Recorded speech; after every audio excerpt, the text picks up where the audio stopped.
We're here with Aaron from Mosaic, and I'm honored because he's the best dressed man in the show today. He's got always. We talked to him last year, and it looks like the business is growing. Aaron, tell us how your business has evolved and how many frames you're making these days. Well, we got up to about, I don't know, around 50 frames last year. Hopefully this year we'll add some more dealers and do a little bit more than that. Yeah, it's all dealer driven. It's a great, have some great relationships with shops in and around the Boulder, Denver area, Austin, Baltimore, you name it, we're out there. Just a great synergistic approach to how we make custom bikes. Nice.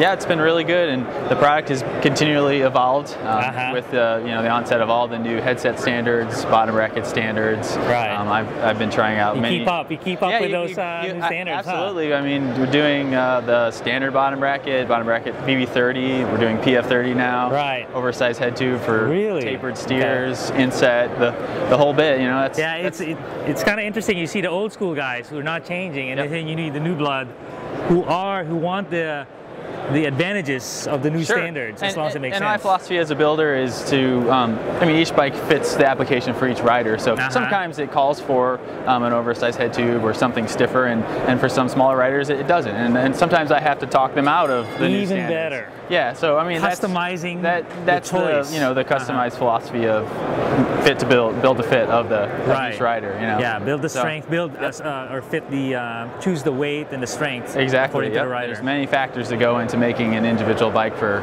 each individual rider. Right. Yeah. So tell us about what you brought over. All right. So here we have our super light titanium tube set road bike. It's got externally butted 325 titanium tubes with a beautiful paint job by Spectrum Powder Works. Spec'd out with the oversized headset, obviously for an 1.5" tapered steer. Oversized, hidden. Mounted up with the Enve Road 2.0 fork. Wow. Everybody's been loving that for sure. We went with the standard bottom bracket for this one. This is a woman's bike, so she didn't quite need that extra beef in the bottom bracket area. Didn't have that 1,000 watts of power? Yeah, not quite. She's maybe up there. I don't know. She probably kicked my butt, but I don't know. More than me. Yeah, exactly. We kind of went with the oversized head tube for the aesthetic. It just kind of was a nice blend with the tubing. Mounted up with none other than my favorite, Campagnolo Super Record. I mean, why not? Yes. Chris King just came out with a new free hub body for Campagnolo. So we're using Chris King hubs on this, mounted with the Belgium rims by HED. Nice wide profile, gives a nice profile to the tire. Super stable handling. So they're doing wide rims for road bikes too, huh? HED has been making wide rims forever. Really? I mean, it's just kind of getting out there into other companies now, but HED I think they've been doing it for a while now. Yeah, because mountain bike, that's the thing now. How wide is the rim? Right. Yeah, and that's good too on mountain bikes. This also has a seat mast, so instead of the seat post that's inserting into the frame, you just have a topper that sits up here. This specific one is KCNC. We use quite a few different. It saves a little bit of weight, looks pretty classy to me. Matches up nicely with a high performance frame. All said and done, this bad boy with the Dura-Ace pedals. The Campy guys are going to hate me for that. Is about 15.9 pounds. So 15.9. This is a lot of what we do. It's there's no reason you can't have a nice metal frame that is stable handling, solid handling, fits you well, and is a really light, high performance bike. Right. So there you go. I'm glad to learn about it. You seem like you're in tune with materials, in touch with technology. You're not afraid of anything. Never. There we go.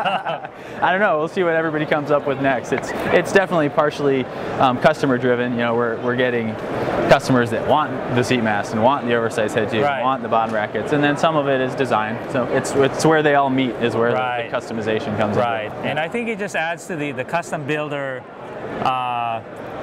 customer base. Traditionally it's the retro guy that wants steel, traditional, everything. But you could be a racer space age. You want the latest steer tube, bottom bracket. Sure. And you'll find someone who'll do a good job with it. Absolutely, and that's the philosophy around custom bikes made one at a time. It's built to fit each individual, like we said before. And I've had the experience working with tie and steel and using many different types of tube sets. Many different applications. And then when it's all said and done, it's you find the absolute right bike. Right, we call it, at Mosaic we call it convergence. Convergence. It's all the factors, all the individual pieces. parts of the puzzle that come together Right. and make a mosaic.